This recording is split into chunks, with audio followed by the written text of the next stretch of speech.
In a small town lived a poor cat girl named Lila. Her clothes were old, and everyone mocked her every day.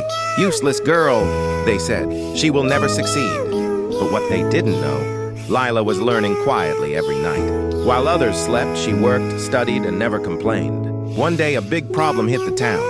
Everything stopped. No one knew what to do. Then they remembered the girl they mocked. The same people who laughed at her came to her house for help, and Lila solved the problem calmly. They stood in shock. The girl they called useless became their only hope.